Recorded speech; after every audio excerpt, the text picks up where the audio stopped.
Hare Krishna. Thank you very much. ओम अज्ञानतिमिरान्धस्य ज्ञानाञ्जनशलाकया चक्षुरुन्मिलितं येन तस्मै श्रीगुरवे नमः। श्रीचैतन्यमनोभीष्टं स्थापितं येन भूतले स्वयं रूपकदा मह्यं ददाति स्वपदान्तिकम्।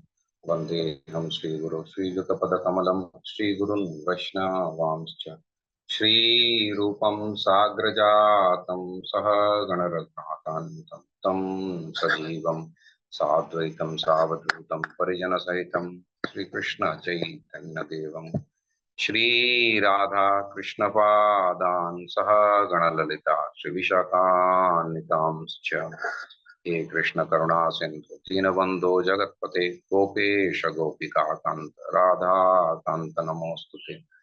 तप्त कांचन गौरांगी राधे वृंदावनेश्वरी वृषभानुसुते देवी प्रणमामि हरिप्रिये। वाञ्छाकल्पतरुभ्यश्च कृपा सिन्धुभ्य एव च पतितानां पावनेभ्यो वैष्णवेभ्यो नमो नमः।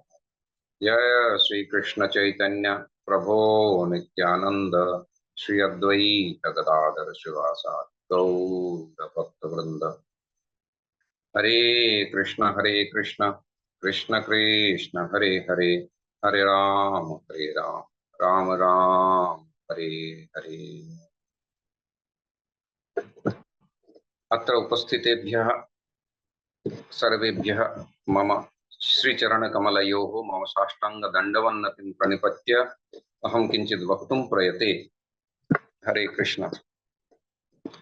तो आज का जो विशेष टॉपिक मान पद्ममाली प्रभु जी ने बताया, तो संस्कृत के बारे में हम चर्चा करेंगे। इससे पहले भी हमने एक या दो सत्र में संस्कृत के बारे में संक्षिप्त चर्चा किया है। सुरस सुबोधा विश्व मनोज्ञा ललिता हृदया रमणीया अमृतवाणी संस्कृत भाषा नैव क्लिष्टा न च कठिना। तो एक दक्षिण भारत के विद्वान कह रहे हैं कि सुरस सुबोधा विश्व मनोज्ञा, ये भाषा जो है सुरस है, सुबोध है, हर कोई इसको आसानी से समझ सकता है। विश्व मनोज्ञा सार्वभौम भाषा है। तभी तो आज जो साइंस है टॉकिंग कंप्यूटर की बात करती है, तो वो संस्कृत के बारे में ही सोचते हैं, क्योंकि जैसा आप इंस्ट्रक्शन देंगे एज इट इज उसको उसी प्रकार ग्रहण करके और वैसा ही उत्तर सिर्फ संस्कृत भाषा में ही दिया जा सकता है और किसी भी भाषा में ये संभव नहीं। सुरस सुबोधा विश्व मनोज्ञा ललिता हृदया रमणीया अमृतवाणी संस्कृत भाषा नैव क्लिष्टा न च कठिना। और भाषा कैसी है ना, अमृतमयी वाणी है। अमृतमयी वाणी है, नैव क्लिष्टा, ना ये क्लिष्ट है और ना ये कठिन है। क्लिष्ट माने कॉम्प्लेक्स होता है और कठिन माने डिफिकल्ट होता है। तो it's neither complex nor difficult. ये ऐसा नेक्टेरियन लैंग्वेज है संस्कृत भाषा। अब हम संस्कृत भाषा की वैज्ञानिकता और संस्कृत भाषा का हमारे जीवन में प्रभाव और विशेष रूप से भक्तों के लिए संस्कृत क्यों आवश्यक है, इसी पे आज हम ध्यान को केंद्रित करेंगे। देखिए, जब ध्रुव महाराज वन में चले गए और कठोर तपस्या करने लगे, तो भगवान अपने भक्त को देखने के लिए वहां प्रकट हुए। ये संपूर्ण भागवत में सभी भक्तों ने भगवान की आराधना तो की थी, लेकिन ये एक विरल घटना है जहां पे भगवान स्वयं अपने भक्त को चल के देखने के लिए आए थे। वो स्वयं आए थे अपने भक्त को देखने के लिए कि कौन है 5 साल का ये बालक जो इतनी कठोर तपस्या कर रहा है। तो श्रीमद् भागवतम में लिखा है, भक्त दिदृक्षया मधुर वनम गतः। अपने भक्त को देखने की इच्छा से भगवान स्वयं मधुर वन को चले गए। अब जब चले गए, वहां देखा भगवान चतुर्भुज रूप में वहां पे खड़े हैं और भक्त जो हैं ध्रुव महाराज, वो अपनी साधना में लीन है, तल्लीन है एकदम। तो भगवान हृदय में भी प्रकट हैं और बाहर में भी प्रकट हैं। ये एक विचित्र स्थिति है। हृदय में भी भगवान प्रकट हैं और बाहर में भी प्रकट हैं। तो आंखें खोलें तो भगवान को देखें, और आंखें बंद हैं तो वो अपने ध्यान में, समाधि में निमज्जित हैं, भगवान का अवलोकन कर रहे हैं हृदय ही हृदय में। तो ऐसे में भगवान ने क्या किया कि हृदय से अंतर्धान हो गए। तो जैसे ही अंतर्धान हुए तो ध्रुव महाराज जी को एकाएक लगा कहाँ चले गए मेरे प्रभु। तो उन्होंने आंखें खोली। आंखें खोलते ही साक्षात भगवान को देखा। साक्षात भगवान को पहली बार जब उन्होंने देखा अपने आंखों के सामने, तो उनको ऐसा लगा कि मैं लेहन कर जाऊं, यानी मैं भगवान को चाट जाऊं, इतनी सुंदरता। और छोटे बच्चे थे 5 साल के, तो उनके मुंह से कोई वाणी नहीं निकल रही थी। वो भगवान की स्तुति तो करना चाहते थे, लेकिन उनको भाषा का बोध नहीं था। तो क्या हुआ, भगवान ने पस्पर्श बालम कृपया कपोले, भगवान का जो शंख है उसका कपोल में ध्रुव महाराज जी का स्पर्श करवाया। और वहां पे लिखा है प्रतिपादितम दैवीम गिराम, भगवान ने ध्रुव महाराज जी के हृदय में दैवी गिरा माने देववाणी संस्कृत की अवतारणा कर दिया, भगवान ने प्रकट कर दिया। फिर ध्रुव महाराज जी ने अपना जो स्तोत्र यो अंतः प्रविश्य मम वाच इमाम प्रसूक्ताम संजीवयत्य अखिल शक्ति धर स्वधामना अन्यांश्च हस्तचरण श्रवणस्त्वगादीन प्राणान नमो भगवते पुरुषाय तुभ्यम, इस प्रकार से स्तुति प्रारंभ किया और बहुत सुंदर भगवान ने स्तुति किया। तो मेरा कहने का तात्पर्य यही है कि भगवान की लीलाओं में भी संस्कृत भाषा की ही प्रधानता है।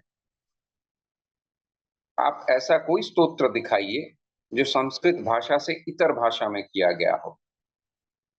चाहे कुंती ने स्तुति की हो, भीष्म ने स्तुति की हो, वेदों ने स्तुति की हो, नाग पत्नियों ने स्तुति की हो, ध्रुव महाराज जी ने स्तुति की हो, प्रहलाद महाराज जी ने स्तुति की हो, ब्राह्मण पत्नियों ने, यज्ञ पत्नियों ने स्तुति की हो, तो सभी स्तुतियां जो हैं संस्कृत में ही किया गया है। इसका कारण क्या है? इसका एक मुख्य कारण ये है कि भाव को प्रकाशित करने के लिए, देखिए संस्कृत को क्या कहते हैं, किसी भी भाषा को यया भाष्यते सा भाषा, हमारे हृदय की जो विचार हैं उसको अभिव्यक्त करने का नाम ही भाषा है। तो जो पराक्रम, जो शक्ति संस्कृत भाषा में है, वो शक्ति और किसी भी भाषा में, संस्कृतेतर किसी भी भाषा में है नहीं। इतना सुंदर सुसंगबद्ध छंद शास्त्र और किसी भी भाषा में नहीं है। मैं उदाहरण के रूप में आपको बताऊं, देखिए स्वर वर्ण और व्यंजन वर्ण कहते हैं हम संस्कृत में, जिसको अंग्रेजी में वॉवल्स और कॉन्सोनेंट्स कहते हैं। हमारे यहाँ स्वर वर्ण कितने हैं? त्रयोदशः 13। व्यंजन वर्ण कितने हैं? त्रयस्त्रिंशत् यानी 33। तो कुल मिला के कितने हो गए? 46, 46। लेकिन अंग्रेजी में कितने वर्ण हैं कुल? 26, यानी सीधे 20 अक्षरों की कमी हो गई। इसीलिए संस्कृत में जब हम कोई भी, अंग्रेजी में जब हम किसी भी संस्कृत श्लोक का भाषांतर करते हैं, ट्रांसक्रिप्शन करते हैं, तो हमें लिखने में बहुत कठिनाई होती है। तभी ये डायक्रिटिक्स का आगमन हुआ, उसी के उसको उसका प्रयोग होने लगा।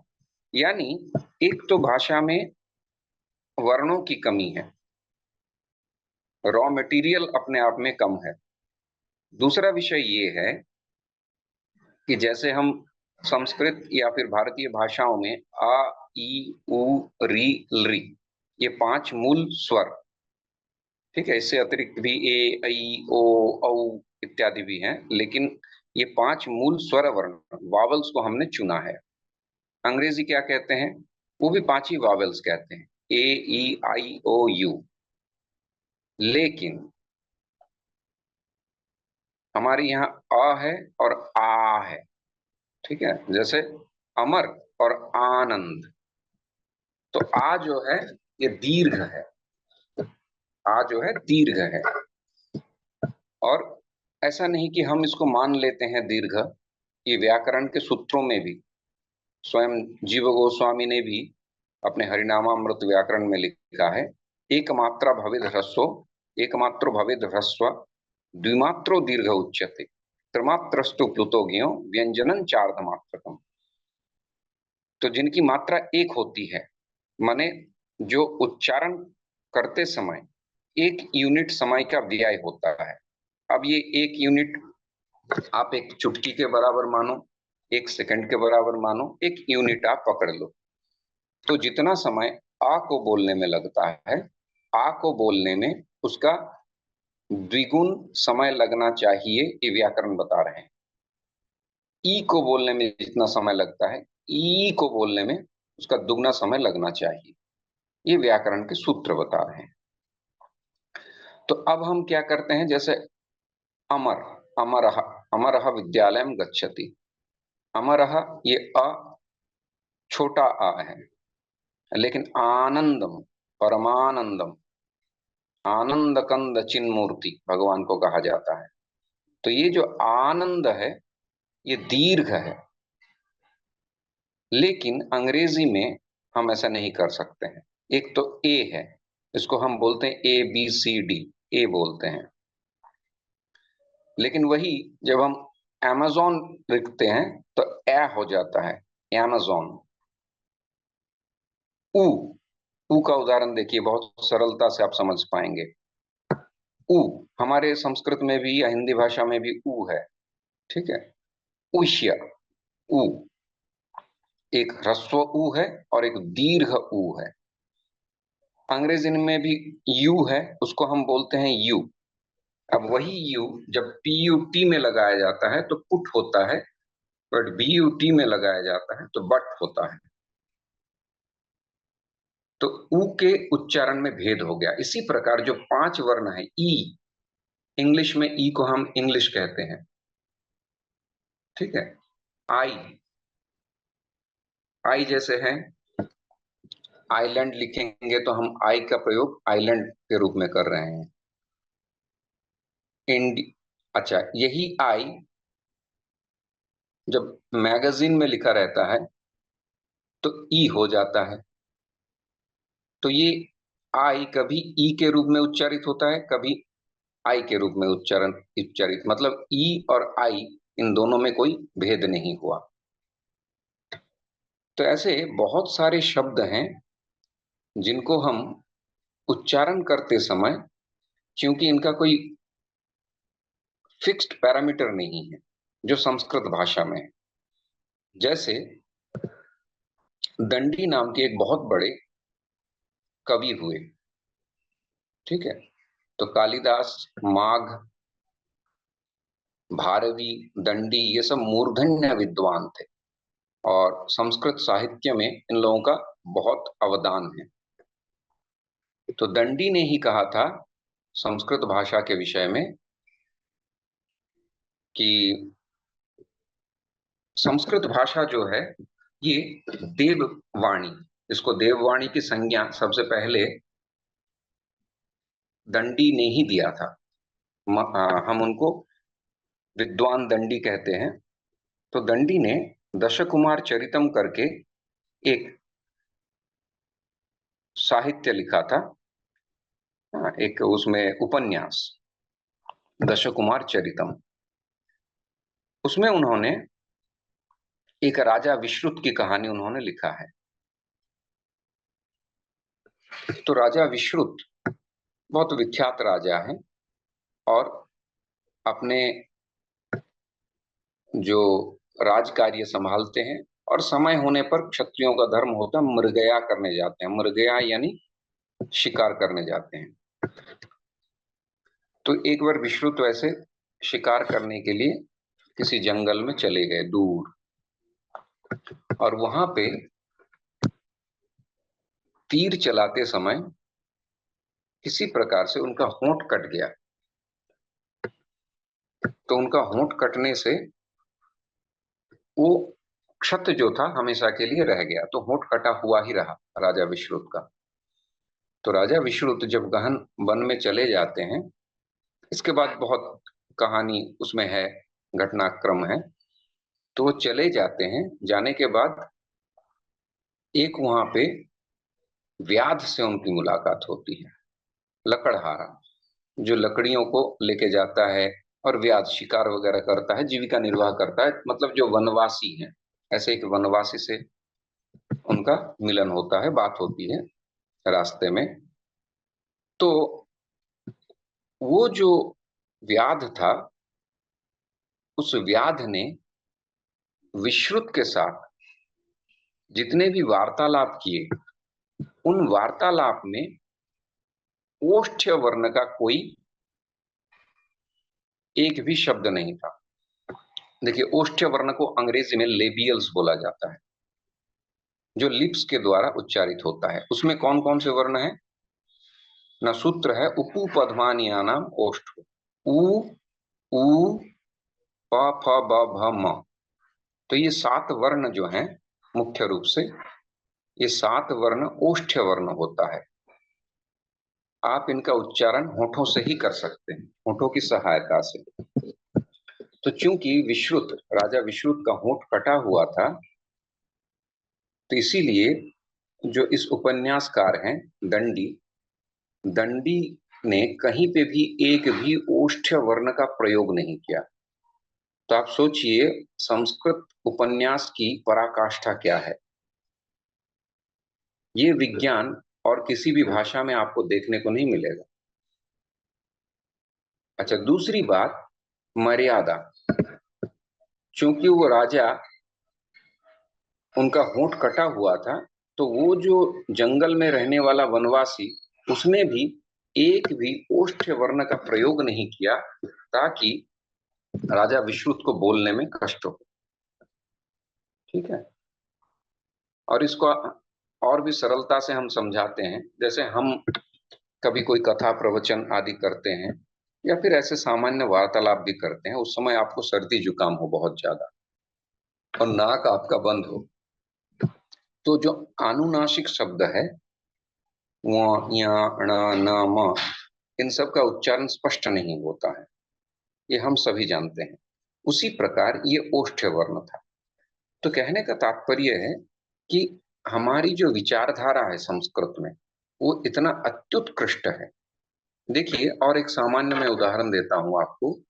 आप कोई भी संस्कृत का ग्रंथ खोलिए, चाहे वो आयुर्वेद का अष्टांग हृदय हो, भाव प्रकाश हो, ज्योतिष का पाराशर सूत्र हो, लघु पाराशरी हो, आप वास्तुशास्त्र का निकालिए, आप पदार्थ विज्ञान का निकालिए, आप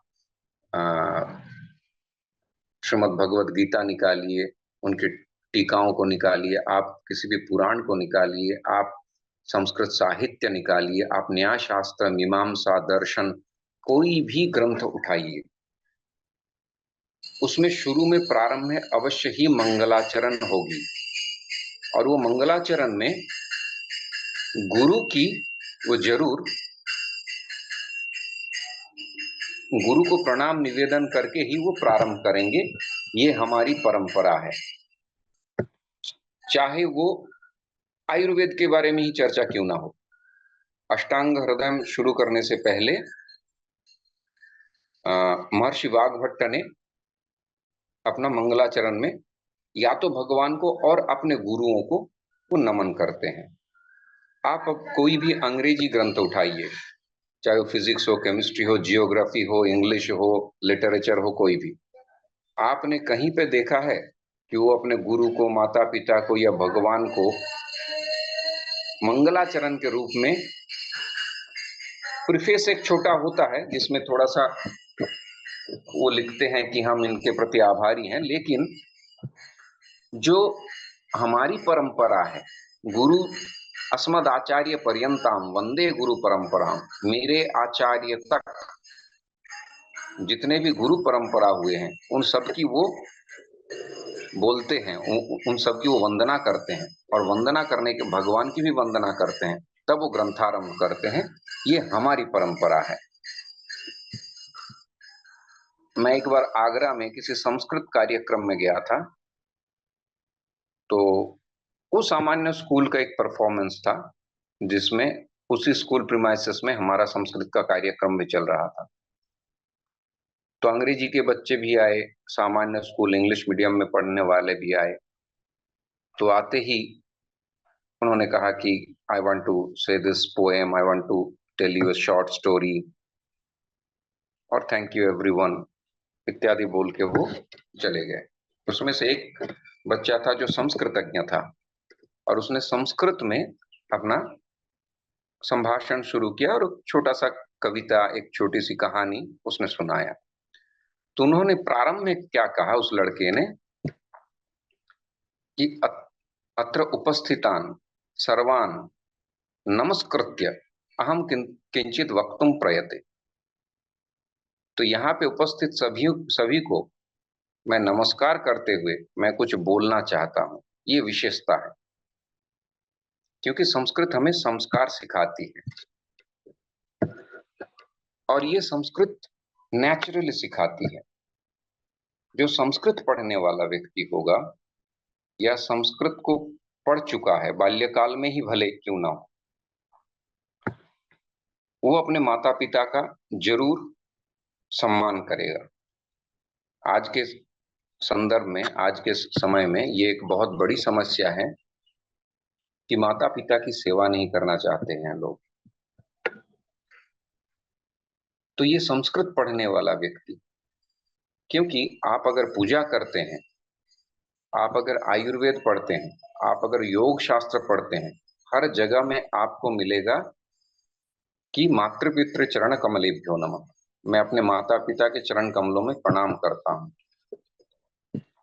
तो ऐसा पढ़ने वाला, आप अगर अंग्रेजी में कोई भी शॉर्ट स्टोरी पढ़ते हैं तो वो किसी जियोग्राफिकल या फिर कोई पॉलिटिकल विषय पे रचनाएं होंगी।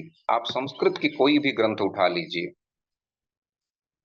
और उसमें आप कोई भी रचना पढ़िए, गो माता, गंगा देवी, सरस्वती वंदना, ये सब आपको मिलेगा। और ये कोई भक्ति मूलक कोई पढ़ाई नहीं हो रही है, सामान्य पढ़ाई हो रही है, लेकिन उसमें वृक्षारोपणस्य महिमा मैंने पढ़ा, कल पर्यावरण दिवस थी ना, तो वृक्षारोपण करने की जो महिमा है, वृक्ष हमें अधिक से अधिक वर्षा होने में सहायक हैं। वृक्ष लगाने से हमें पर्जन्य यानी बादल को अपने ओर खींचते हैं, बादल से हमें मेघ से वर्षा होती है, वर्षा से फसल उत्पन्न होते हैं, और फसल उत्पन्न होते हैं तो धन धान्य समन्विता होती है, ये वसुंधरा। ऐसे लेख आपको मिलेंगे।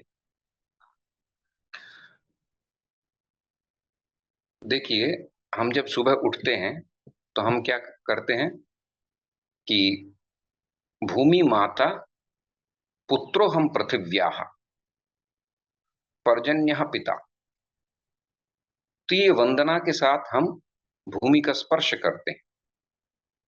तो भूमि माता ये सिखाया जाता है, नेचुरली सिखाया जाता है कि ये भूमि जो है ये माता है।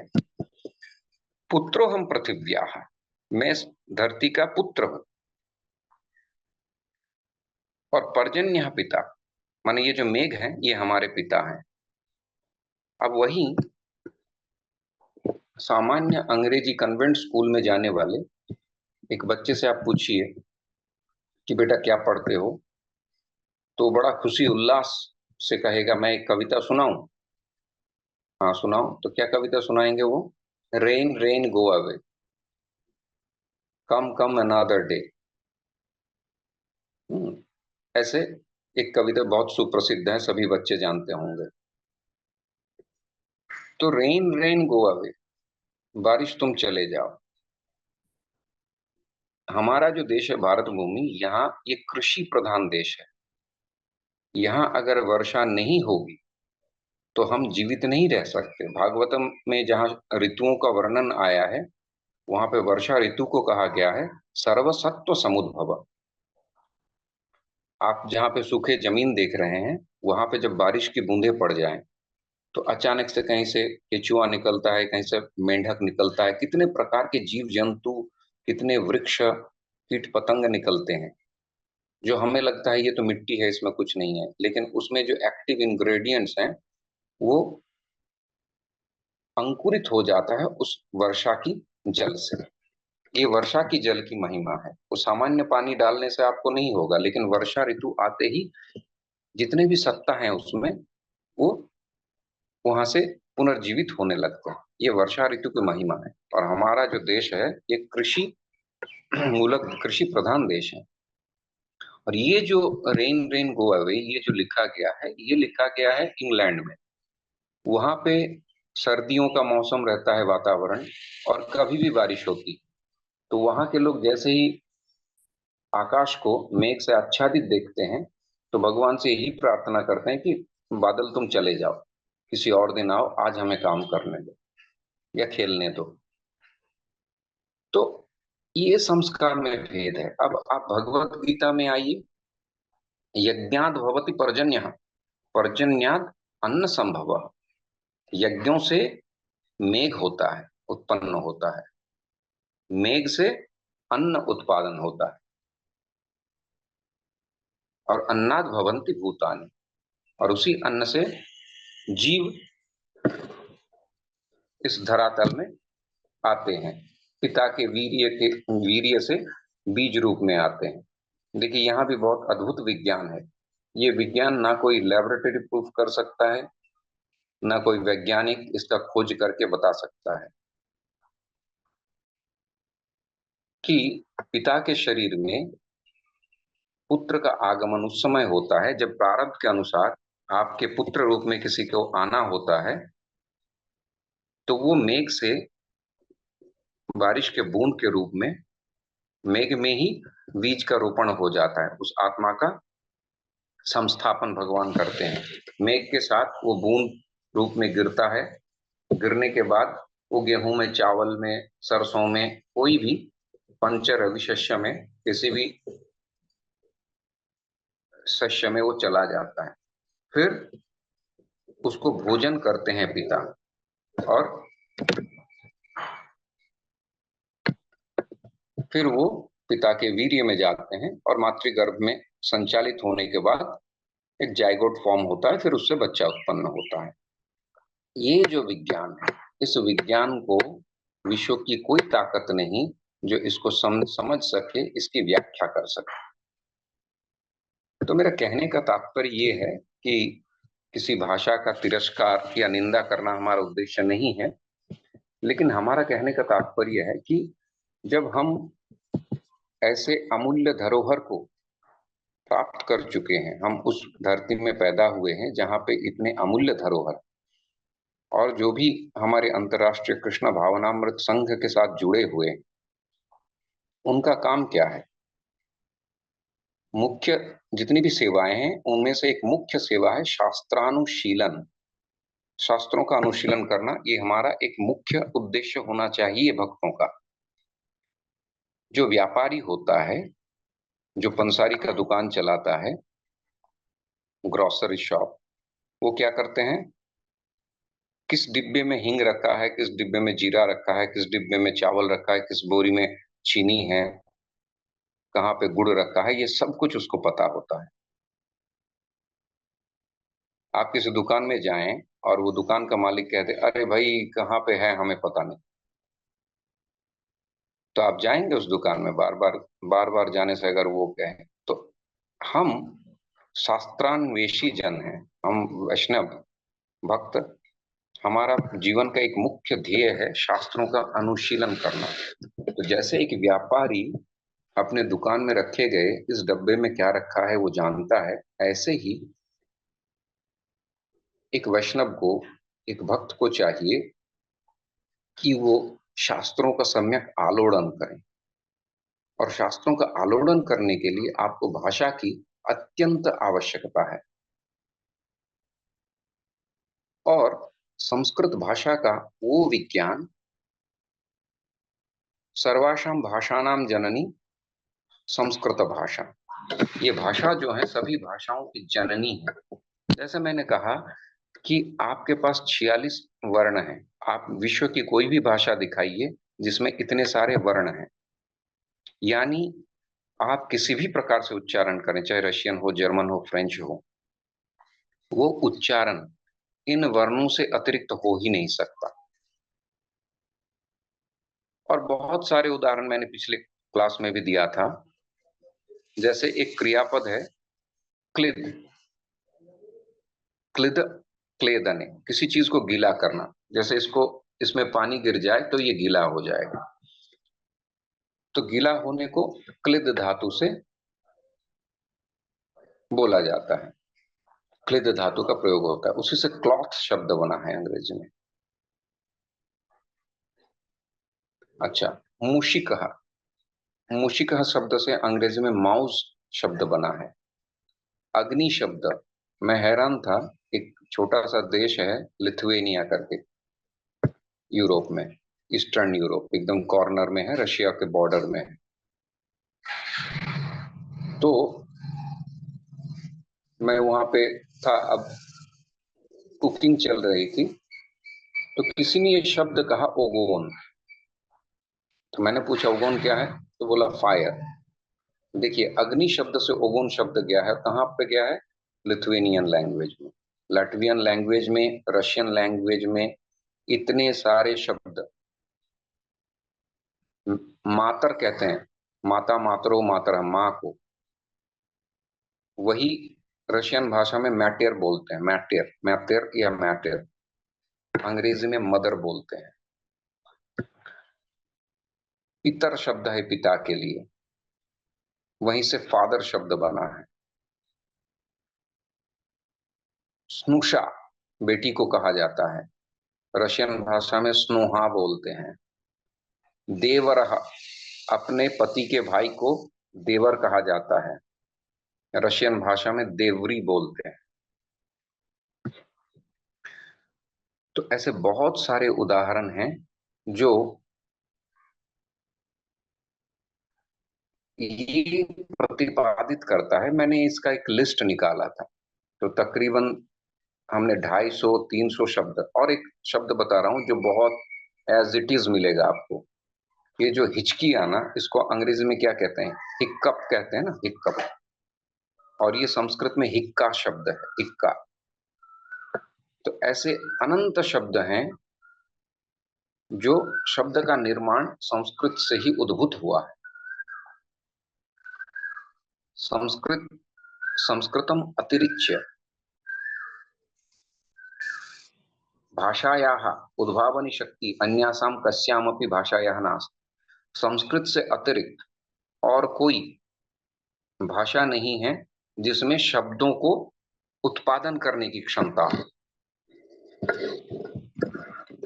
जितनी भी भाषाएं हैं, जैसे आर्जवम, मार्दवम, औदार्यम,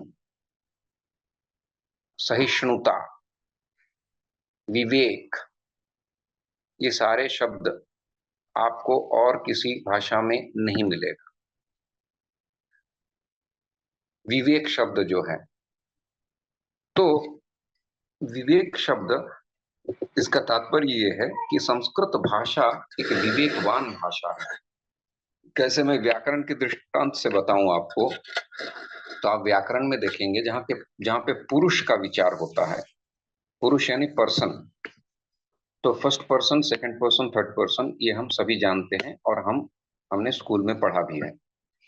first person I, second person you, and third person he, she, they. ठीक है, राम, श्याम, यदु, मधु, ये सब थर्ड पर्सन होते हैं।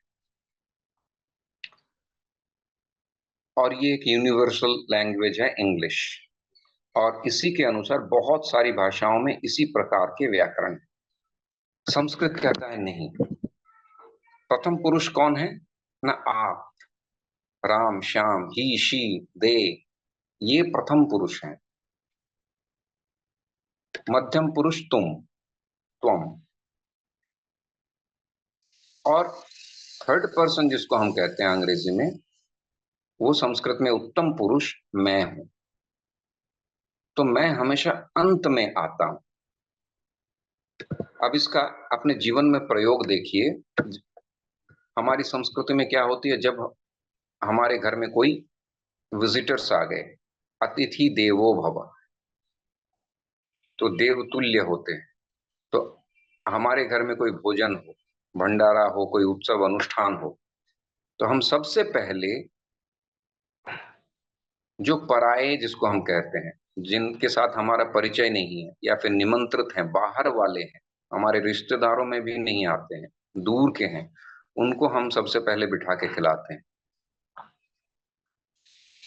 फिर हमारे घर के जो लोग हैं उनको हम भोजन करवाते हैं, और सब कार्यक्रम हो जाता है, समाप्त हो जाता है। फिर जो घर के बच्चे कुचे, माँ, बहन, भाई आदि और मैं स्वयं, हम सभी प्रसाद ग्रहण करते हैं या जो भी होता है उसको ग्रहण करते हैं। ऐसा क्यों? ऐसा हमारे व्याकरण शास्त्र में लिखा है, व्याकरण का दर्शन है ये, कि प्रथम पुरुष होता है अतिथि देवो भव। जो बाहर का होता है वो प्रथम पुरुष होता है, is the first person. Second person तुम, जो मेरे मित्र आदि हैं, जो मेरे आस पड़ोस के लोग हैं, वो मध्यम पुरुष हैं, और अंतिम में मैं आता हूं। तो किसी ने बहुत सुंदर कहा था कि संस्कृत जो भाषा है ये परिवार की भाषा है। तभी तो संस्कृत का मैसेज आप पढ़िए ना, वसुधैव कुटुंबकम, ये पूरा विश्व मेरा परिवार है, कुटुंब है। और अंग्रेजी एक व्यापार की भाषा है, ये श्रील प्रभुपाद ने भी बोला था। तो जो संस्कृत पढ़ने वाला व्यक्ति होगा वो अब पूरे विश्व को क्या मानेगा, एक परिवार मानेगा, सारे संस्कृतियों को एक परिवार मानेगा। इसीलिए तो भारतवर्ष में इतने प्रकार के जातियों का आगमन हुआ, वो यहाँ पे निवास कर गए, उनके लिए अपना घर बन गया। जो बाहर के थे वो भी यहाँ पे आके बस गए। क्यों? क्योंकि ये हमारी संस्कृति सिखाती है। और भारत की प्रतिष्ठा दो ही विषयों में है, भारतस्य प्रतिष्ठे द्वे, संस्कृत संस्कृतिस तथा। भारत की प्रतिष्ठा दोनों ही विषय में है, वो है संस्कृति, यहाँ की कल्चर, और संस्कृत भाषा। क्योंकि वेद पुराण, अष्टादश पुराण ले लीजिए, उपनिषद ले लीजिए, वेद ले लीजिए, जितने भी श्रुति स्मृति शास्त्र हैं, आगम निगम पुराण, आगम और निगम शास्त्र हैं, ये सभी शास्त्र, योग दर्शन, वास्तुशास्त्र, स्थापत्य शास्त्र, आप कोई भी आयुर्वेद शास्त्र, ऐसा कोई शास्त्र, मीमांसा, न्याय, सांख्य, पतंजल, सारे विषयों का जितने भी ज्ञान का भंडार है, अमूल्य रत्न है, ये सब संस्कृत में ही लिखा गया है। तो समर्थ व्यक्ति को चाहिए कि जरूर वो इस भाषा का आलोड़न करे, इसको मृत भाषा समझ के इसके प्रति हम उदासीन ना रहें।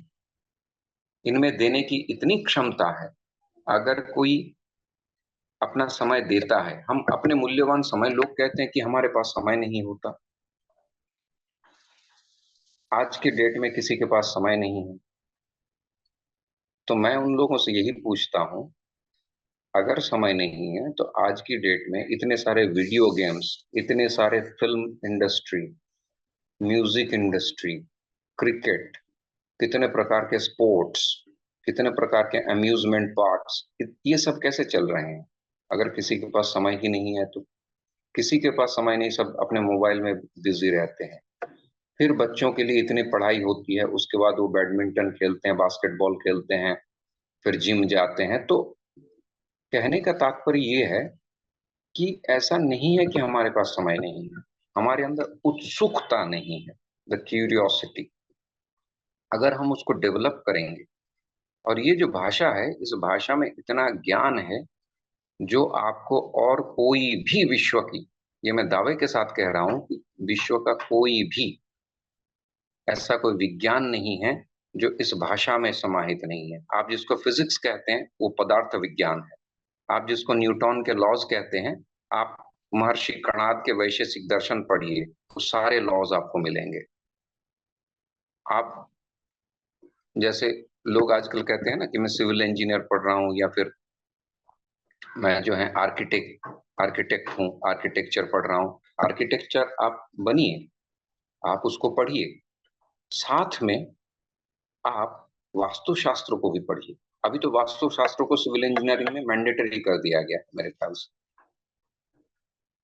आप एलोपैथी के डॉक्टर हैं, एमडी हैं, बहुत अच्छी बात है, आप उसके साथ आयुर्वेद के अष्टांग हृदयम को पढ़िए, तो शरीर विज्ञान का बोध इतना अच्छा होगा। देखिए, मैं एक सामान्य बात बता रहा हूँ, किसी भी हड्डियों के डॉक्टर, उसको क्या कहते हैं, ऑर्थोपेडिक, मेरे ख्याल से ऑर्थोपेडिक डॉक्टर के पास जाइए, और वो अगर अच्छा एमडी पढ़ा लिखा बड़ा डॉक्टर होगा, और आपके घुटनों में, हड्डियों में कहीं दर्द है, कमर में दर्द है, तो वो आपको दवाई देने के बाद वो ये कहेगा, ये दवाई तो तात्कालिक उपचार है, आपको अगर परमानेंट क्योर करना है तो ये आसन आप करिए, ये पद्मासन, ये शलभासन, हलासन इत्यादि, हम्म, वज्रासन, ये सब आसन आप करिए। और ये वस्तु तो सत्य है, क्योंकि एलोपैथ के पास वो शक्ति है ही नहीं। एलोपैथ तात्कालिक उपचार करेगा, आपको दर्द हो रहा है तो आपको नम कर दो उस एरिया को, ताकि आपको दर्द महसूस ही ना हो। लेकिन आयुर्वेद कहता है कि रिस्टोरेशन ऑफ हेल्थ, वो बीमार होने से पहले जैसा था वैसा आप बनाओ, और वैसा संभव भी है। वात को लेके कहते हैं, वात को एलोपैथ एक ही जानता है, वो गैस जानता है, लेकिन आयुर्वेद कहता है नहीं, प्राणापान समानश्च उद्यान व्यानो च वायव, ये अमरकोश का श्लोक है। 5 प्रकार के वायु शरीर में संचालित होता है, प्राण, आपान, उद्यान, व्यान, समान। ये 5 प्रकार के वायु हमारे भोजन प्रक्रिया को, भोजन ग्रहण करने से लेके रस के रूप में उसको इंटेस्टाइन में उसका एब्जॉर्प्शन होना, रस, रक्त, मांस, मेद, अस्थि, मज्जा, शुक्राणु, ये सप्त धातुओं में परिवर्तित होने तक जो क्रियाएं चलती हैं, उस क्रिया को संचालित करने वाला होता है ये वात, वायु। तो वायु is not equal to the gas formation in your stomach. ये पांच प्रकार के आपान, व्यान, उद्यान, समान, ये वायु हैं, और इनकी अलग अलग क्रियाएं हैं। आपान वायु का काम है एक्सक्रीशन, मल मूत्र का त्याग करवाना, महावारी करवाना, ये सब आपान वायु का काम है। प्राण वायु हृदय में होता है, प्राण वायु जब निकल जाता है तो व्यक्ति मर जाता है। तो ये जो अद्भुत विज्ञान है, इसके समकक्ष कोई नहीं हो सकता। और मैं आपको उदाहरण के साथ बता रहा हूं, मैं कोई मनगढ़ंत चीजें नहीं बोल रहा हूं आपको, सारी चीजें जो है मैं शास्त्रों के आधार पे प्रामाणिक रूप से बोल रहा हूं। अच्छा, और मजे की बात देखिए, हम अंग्रेजी के कहावत तो खूब जानते हैं, जैसे सुबह उठना चाहिए, ये हम वैष्णव सदाचार में हम सीखते हैं। लेकिन हमारे यहाँ तो आयुर्वेद ग्रंथ में लिखा है, आयुर्वेद ग्रंथ भाव प्रकाश पढ़िए आप, अष्टांग हृदय में लिखा है कि प्रातः काले उत्तिष्ठित स्वस्थ रक्षार्थम आयुष। सुबह के समय कौन उठे, जो स्वस्थ है।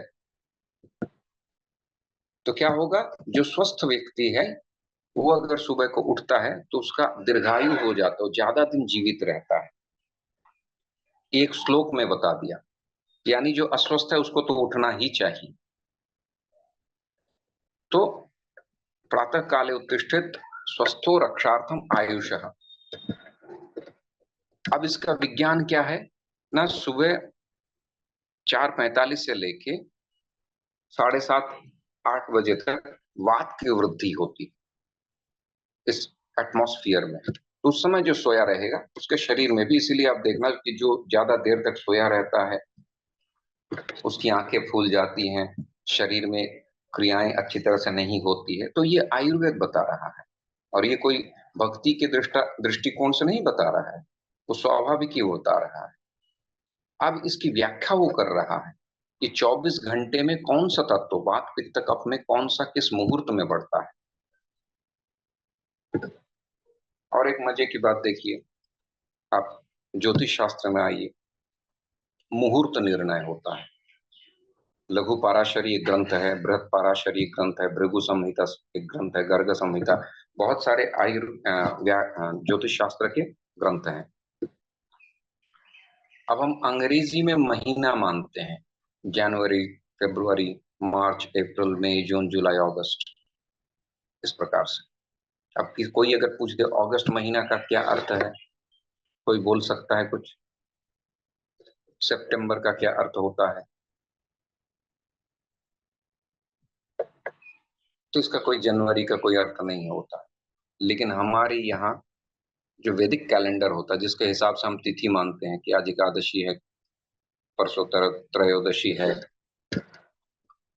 फिर प्रतिपदा है, आज ये जन्माष्टमी है, तो कल रामनवमी है, ये तिथि का निर्धारण करते हैं। अब हम अगर देखेंगे कि कोई भी महीना आप उठा लीजिए, वैशाख, तो 9 ग्रह हैं, नवग्रह, और हर एक ग्रह के 3-3 नक्षत्र हैं। जैसे उदाहरण के तौर पे केतु, अश्विनी, मघा, मूल, ये 3 केतु के नक्षत्र हैं। अब वैशाख महीना उसी को कहा जाता है जिस महीने की पूर्णिमा तिथि में तिथि विशाखा नक्षत्र में विशाखा नक्षत्र को प्राप्त होता है। मतलब जब चंद्रमा प्रफुल्लित होता है, फुल मून होता है, उस समय वो विशाखा नक्षत्र में बैठे रहते हैं, उसको वैशाख महीना कहते हैं।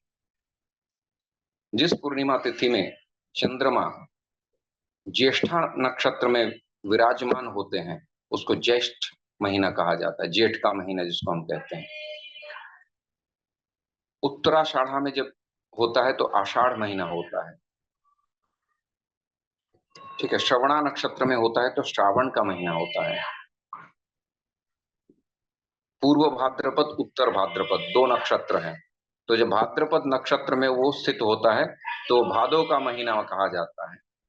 इस प्रकार से वैज्ञानिक रूप से हम इन सब चीजों की व्याख्या कर सकते हैं, जो और किसी भी भाषा में संभव नहीं है।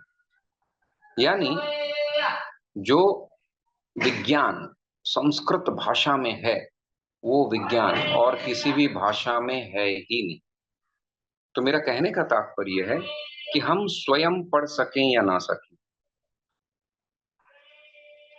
लेकिन हमें आने वाले जेनरेशन को अवश्य ही संस्कृत पढ़ने के लिए अनुप्रेरित करना चाहिए।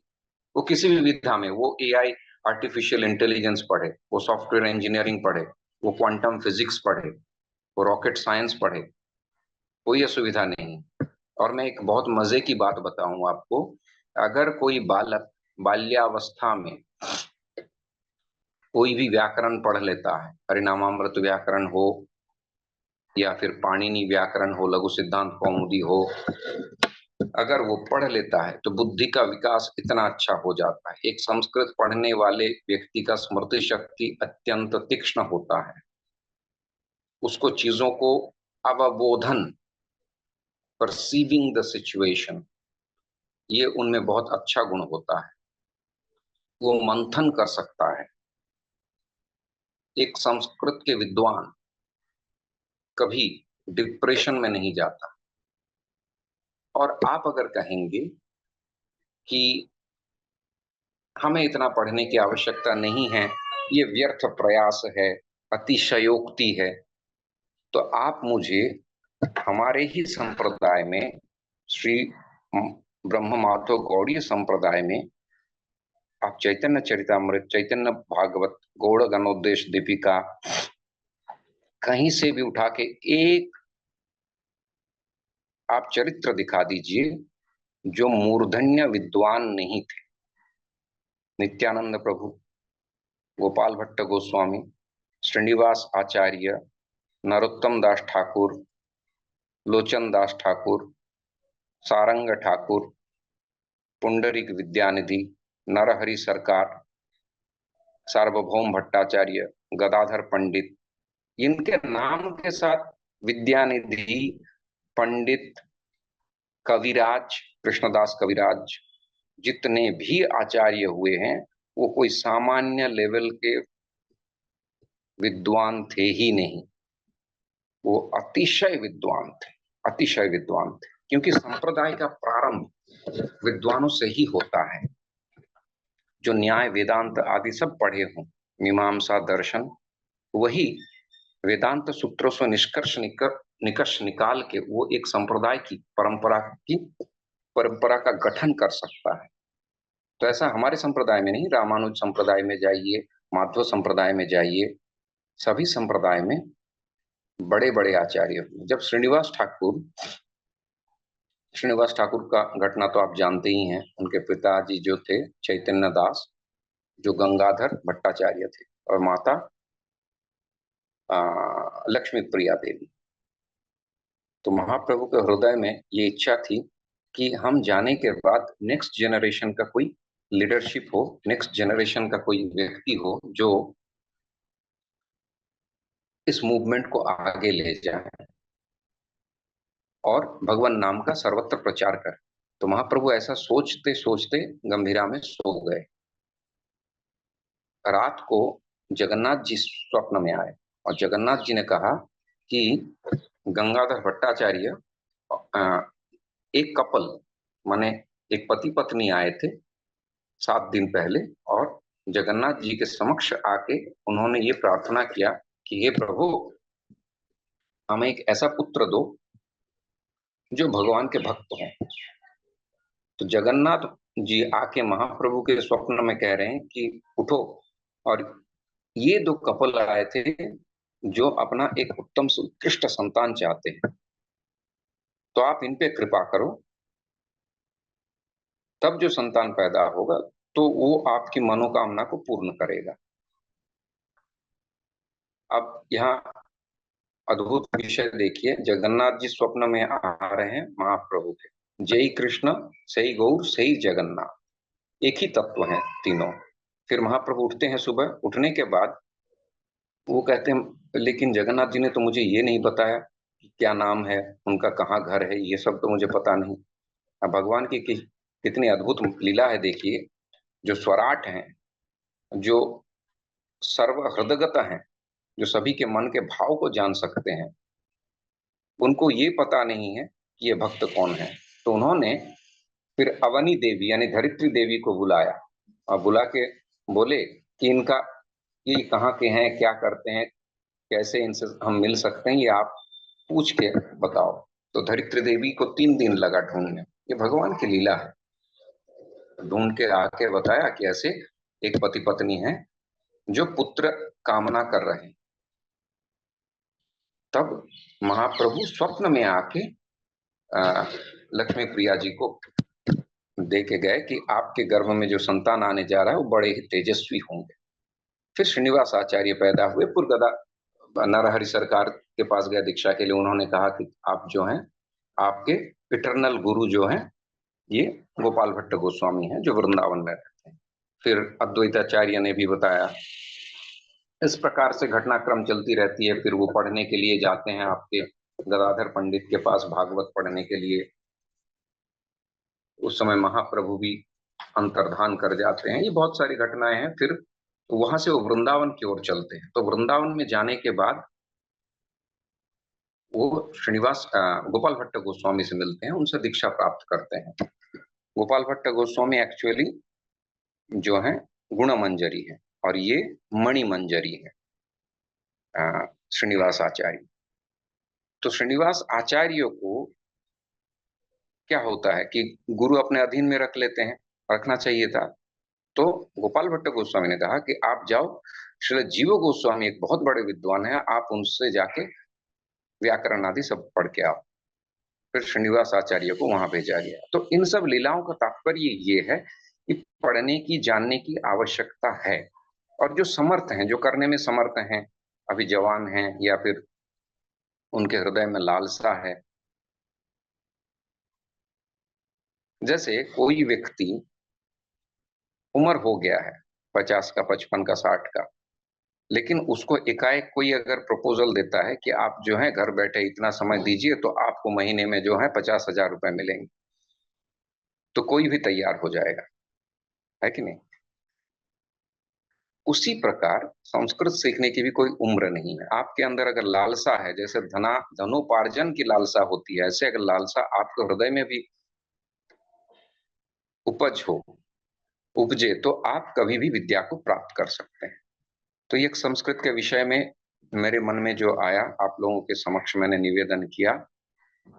और मैं संस्कृत स्वयं भी पढ़ा हुआ हूं, मैं पढ़ाता भी हूं, और संस्कृत के लिए मैं समर्पित हूं। और इस भाषा का आस्वादन करने के बाद चाणक्य कहते हैं कि काकस्य स्वरम श्रुतवताय, कोकिलस्य स्वरम श्रुतवताय, काकस्य स्वरम न रोचते। तो संस्कृत भाषा पढ़ने के बाद और कोई संस्कृत से इतर भाषा के प्रति प्रेम नहीं हो सकता। वो सब कुछ संस्कृत में ही चाहेगा। एक बार शहद चखने के बाद जैसे उसको चीनी फीका लगता है, ऐसे ही संस्कृत भाषा का आलोड़न करने वाले व्यक्ति अनायास ही सारे शास्त्रों को अवगमन कर सकता है। चलिए, समय भी हो गया, तो सभी को, आप लोगों को बहुत बहुत धन्यवाद। हरे कृष्णा। नीता राठौर, किसी का कोई प्रश्न हो तो पूछ सकते हैं।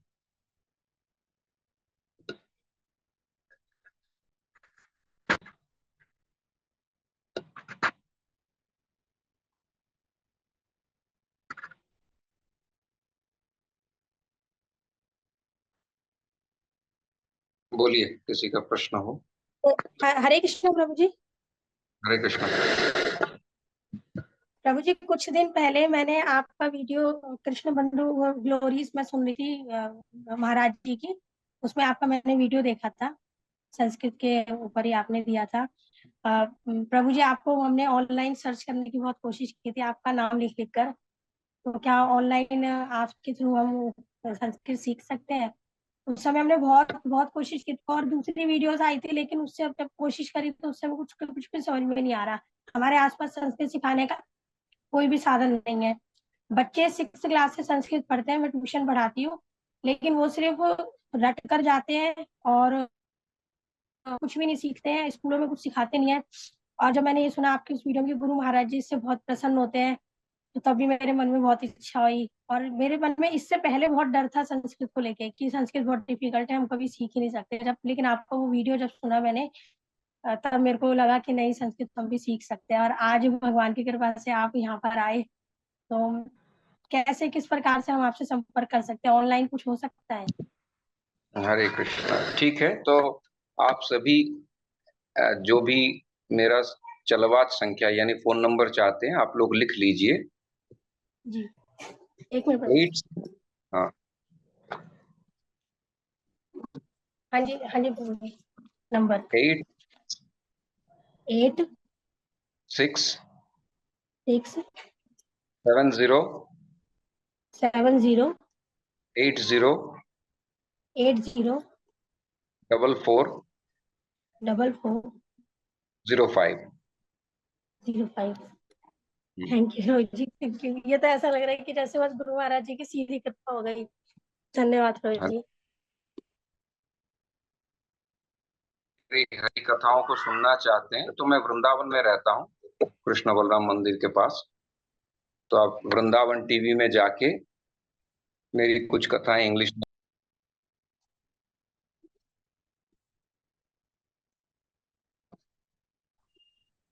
हाँ, भगवत गीता, श्रीमद् भागवत की कथाएं हैं, तो वृंदावन टीवी में जाके आप वहां पे तुलसी वल्लभ नाम से सर्च कर सकते हैं। ठीक है। तो आप सभी को बहुत धन्यवाद। और किसी का, बहुत लोगों का बहुत प्रश्न है, मैं देख रहा हूँ।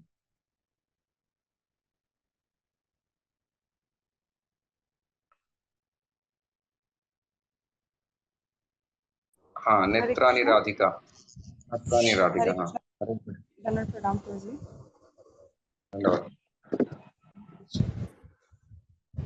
प्रभु जी, जैसे कि मैंने पहले भी आपसे बात कर चुकी है, मेरा सौभाग्य रहा कि पहले भी बात हो चुकी है आपसे।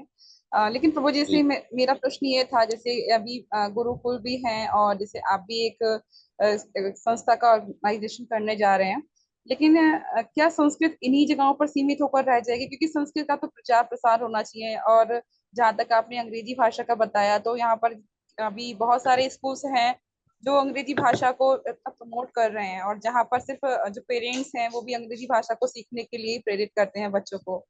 तो क्या संस्कृत भाषा इन्हीं स्कूल्स में, गुरुकुल्स में मतलब सीमित रह जाएगी, या उसको आगे बढ़ाने का प्रयास किया जाना चाहिए प्रभु जी? बहुत सुंदर प्रश्न है। और मेरा ये जो आज का प्रसंग है, और जब भी मैं संस्कृत के बारे में बोलता हूँ, तो मैं इसी अभिलाषा से बोलता हूँ कि आप लोग भी स्वयं प्रचेष्टा करें। ये कोई बहुत बड़ा कार्य नहीं है। आप लोग क्या करिए, संस्कृत के लघु कथा, शॉर्ट स्टोरीज, आप कोई भी बुक जो आपके वहां उपलब्ध है, उसको आप खरीद के लाइए। और आजकल तो बहुत सारे ऑनलाइन भी मिल जाते हैं। और आप, कई बुक किताब में तो हिंदी और अंग्रेजी में ट्रांसलेशन भी है, अगर आपको लगता है तो। और काकस्य उपायः, वकस्य उपायः, श्रीगालस्य कथा, ऐसी छोटी छोटी कथाएं आप स्वयं पढ़े बच्चों के साथ, और बच्चों को वो सब कहानी सुनाएं। तो शॉर्ट स्टोरीज से आप शुरू करिए, ना कि श्लोक से। श्लोक कठिन होता है, वस्तु तो श्लोक याद करने लायक होता है, लेकिन भाषा में प्रवेश करना है तो शॉर्ट स्टोरी से शुरू कीजिए। और ये मैं हर एक पेरेंट्स को, यहाँ पे उपस्थित सभी अभिभावक को ये निवेदन करूंगा कि आप लोग शॉर्ट स्टोरी की किताब लाएं, और उसको जो है घर में आप पढ़ें। रोज एक कहानी पढ़ें। एक बार में समझ में नहीं आती है तो 4 बार 5 बार पढ़ें। तो अपने आप जो है संस्कृत का संस्कार बच्चों में आ जाएगी। फिर आप आज की डेट में कम से कम 200 साइट्स हैं, वेबसाइट्स हैं संस्कृत के। इतने सारे यूट्यूब चैनल्स हैं जहां पे संस्कृत आप संभाषण सुन सकते हैं, दोनों व्यक्ति का। संस्कृत मूवीज इतने बने हुए हैं, तो आप संस्कृत मूवी दिखाइए बच्चों को। एक बहुत प्राचीन मूवी भी है, मेरे ख्याल से 1951 के आसपास या फिर 71 में बना होगा, शंकराचार्य का भी है। तो ऐसे चीजों को आप देखिए, ठीक है। और ये छोटा छोटा प्रयास करने से ही बच्चों को बहुत ज्ञान मिलेगा। ऐसा नहीं कि एकदम से जो है आपको व्याकरण ही पढ़ाना पड़ेगा। और हाँ, जो विशेष रूप से पढ़ना चाहते हैं और वृंदावन में रहते हैं, उनके लिए मैं अवश्य ही हेल्प कर सकता हूँ। ठीक है, अंतिम कोई व्यक्ति होगा तो आप बोलिए, फिर हम समाप्त करेंगे। Stay near Vrindavan Krishna Balram temple. ठीक है, हरे कृष्णा। सो बहुत धन्यवाद। और सबने, आगे किसी को भी पूछना होगा प्रश्न तो आप जो है ऑनलाइन भी पूछ सकते हैं। हाँ, अंतिम बोलिए। हरे कृष्णा प्रभु। हरे कृष्णा। मैं प्रभु जी, मैंने भी अभी मेरा 12th बोर्ड खत्म हुआ है, तो मैंने भी संस्कृत पढ़ना स्टार्ट किया है, क्योंकि हम लोग के आईबी करिकुलम में संस्कृत नहीं पढ़ाया जाता है। तो मैं रोज एक अपना 3 आवर्स का क्लास करता हूँ, ट्यूटर आते हैं मेरे घर पर। प्रभु जी, पर मैं एक प्रश्न है कि मुझे लाइक कब तक, कितना टाइम लगेगा कि तब, लाइक अभी मैंने स्टार्ट किया फ्रॉम स्क्रैच, लाइक लट लकार वगैरह सीखना स्टार्ट किया है। तो लाइक मैं ये क्यूरियस हूँ कि मैं कब, मेरे को इतना प्रोफिशिएंसी आएगा संस्कृत में कि मैं वर्सेस को थोड़ा समझ समझने में हेल्प हो सके, ताकि जब मैं याद रखूं तो और इजीली याद हो जाए। मैं संक्षेप में बता दूं आपको, 2 विषय होते हैं। एक होता है व्याकरण, ग्रामर, और एक होता है वोकैबुलरी, शब्दकोश। ठीक है। तो हमें व्याकरण पता है, अब शब्द का अता पता नहीं है। कोई अगर मुझे कहे कॉन्फिस्केट का क्या अर्थ है, हमें पता नहीं है। तो शब्दों का भी प्रयोग हमें सीखना पड़ेगा, vocabulary as well as grammar. Two things has to be simultaneously strong. हाँ, अगर आप में उत्सुकता है तो 6 महीना साल भर में व्यक्ति बहुत कुछ सीख सकता है, provided how much time you are devoting towards that. आप कितना समय स्वयं दे रहे हैं, आपकी कितनी लालसा है। ठीक है, इसीलिए व्यक्ति को जो समय देता है, जो श्रम करता है, उनके लिए साल 2 साल में वो बहुत कुछ सीख सकता है, श्लोकों का अर्थ करना सीख सकता है, श्लोकों का अन्वय कर सकता है वो। ठीक है, तो कम से कम आप साल भर अच्छी तरह से लगन से, ऐसा नहीं कि पार्ट टाइम जॉब के तरह, आप फुल टाइम होकर डिवोटेडली समय दीजिए, आपको बहुत ज्ञान मिले। ठीक है, Hare Krishna, thank you everybody and we will meet again. Hare Krishna.